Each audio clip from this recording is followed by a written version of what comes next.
Stupid laugh, Alright, let's talk about sectional balance. The South complained a lot, which hasn't changed.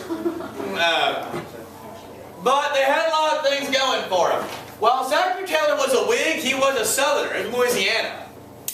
Right? They had the presidency. They had an equal number of states that were free or slave. They had the majority of people in the Supreme Court. But if you are the South, what are you fearful of? What do you see on the wall? Look at this map. What are you seeing? Look at the 3630 line. What are you seeing? Not a lot of room to work with. Arizona and New Mexico, based on their type of land, do you really think they're going to be slave states? No. So you think that you are hemmed in, right? You got Texas, but you think you're hemmed in.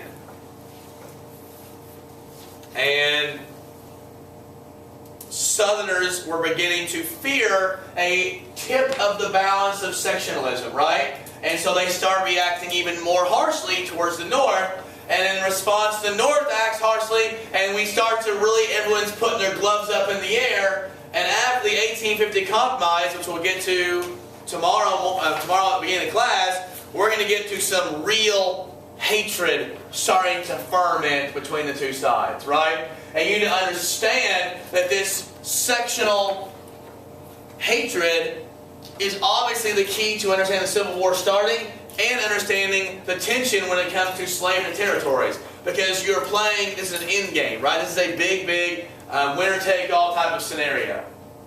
And this is sort of the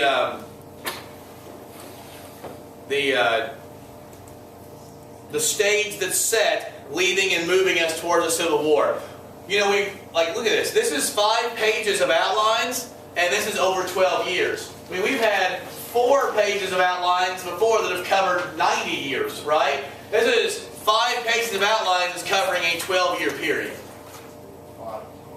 There's a lot of stuff that's going to be happening, right? So we've set the stage. Tomorrow we'll start with the Underground Railroad, and we also talk about the Zen chapter about the Mexican War. Can you stop it, please?